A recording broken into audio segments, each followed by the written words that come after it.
All right. Well, my name is Mark Weiss, and I've been propositioned, so to speak, by friends and family members to share some of my life's experiences.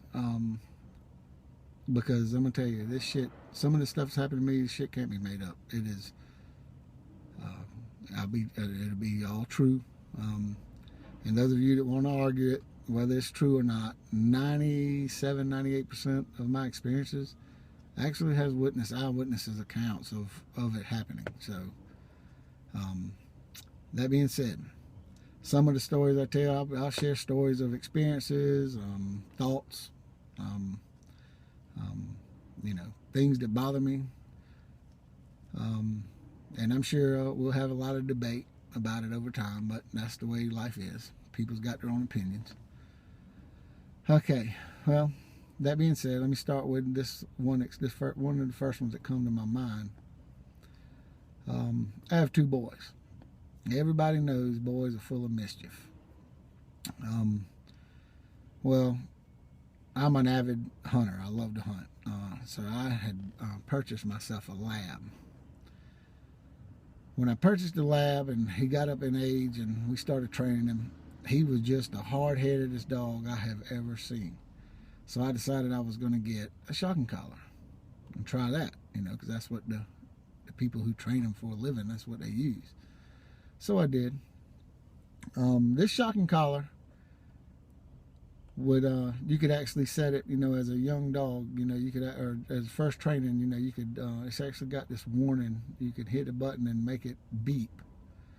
And then you had your levels of actual shock, which was from 1 to 5. By the time I started using this dog was almost full grown. So, and I know we're gonna have a lot of dog lovers. Oh, don't use shocking collars, and blah blah blah. Let me finish this video before you chime in with your smart ass comments. First of all, I started training the dog would, I'd let it, when he was doing what he was not supposed to do or not listening, I would give him a warning, and then I would turn it to 1, and if he kept doing it, I'd pop him right after the warning and let him know that it was fixing to happen. Bam, it happened. And 1 seemed to not faze him too much at all. And then, then I'd go up to give him another warning if he wouldn't listen, go up to 2, boom. And that would kind of make him say, "Oh, what the hell was that?" And then I'd, if that didn't work, I'd do it, give him another warning. Then I'd hit him with 3. Now remember, this is a full-grown lab, and on set on 3, this dog would let out a yelp, jump about 4 foot straight up in the air, and just lay down, and be like, "What the fuck was that?" But it worked. It didn't take but like twice of on 3. Never had to go above 3, thank the Lord. But never had to go above 3 with him. It only took 2 times, and he was straight up. If he got that warning after that, whatever he was doing, he stopped. Well, I was working swing shifts, and I was working night shifts, so I came home. It was during the summer. The kids were out of school, and they were home.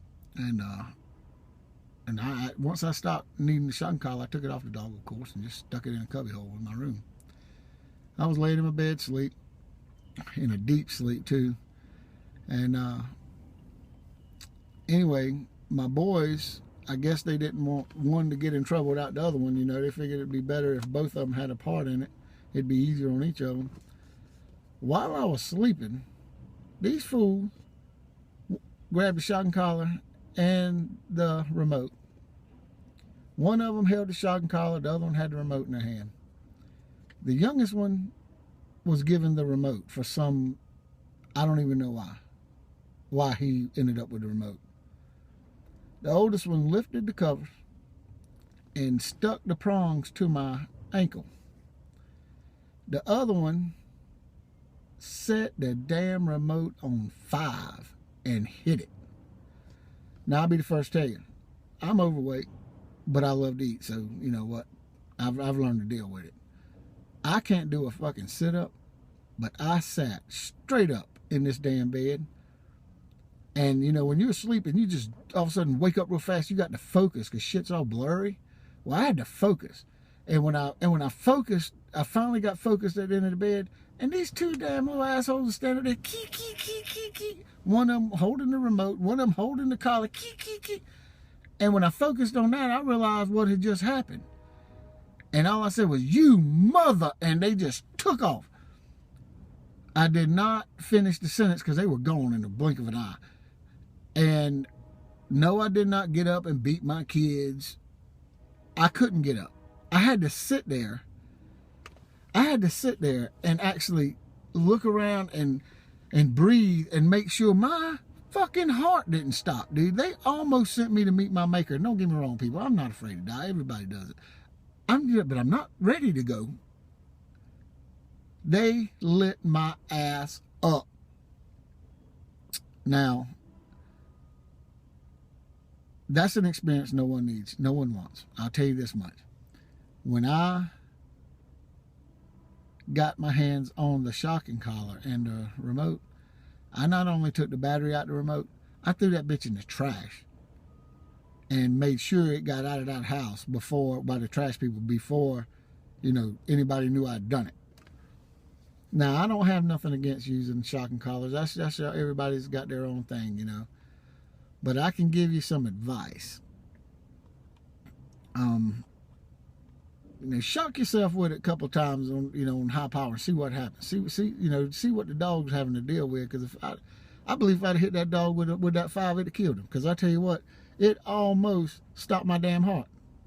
It made a fat man do a sit up using no arms, no nothing, just sit straight up out the bed like the Undertaker does. Boom. And here's some advice for the ladies that are listening to this, for the wives or girlfriends, whatever.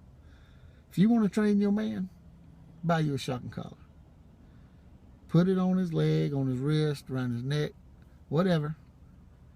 And every time you ask him something he don't do what you want to do or when you want it done, pop him with it. You know, if he's laying on the couch watching football game, you walk in there, "Honey, have you taken out the trash?" "I'll do it after the game." Bzz, flopping around like a fucking fish. It won't take but a couple of times of that, and he can be watching the Super Bowl with the game on the line with 25 seconds left in the game, and you say, "Honey, have you taken out the trash?" "I was just thinking that I should be doing that," and he would jump up and go do it.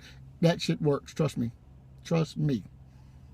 And for the guys that train your dogs with the shocking collars, or know people that do, here's some advice. Here's 3 things to remember. If you no longer use the collar, or your dog's trained, you don't plan on using it for a long, long time till you get another dog, whatever, you got 3 options. Throw it away, sell it, or put it way the hell up somewhere hidden in a spot, preferably a lock safe with security guards and M16s and all guarding it, in a combination, and throw the combination away, or if it's got a key, throw the key away. Do not leave it in the reach of your kids. Trust me on this. This is some good advice. Learn from me. Later. Till next time.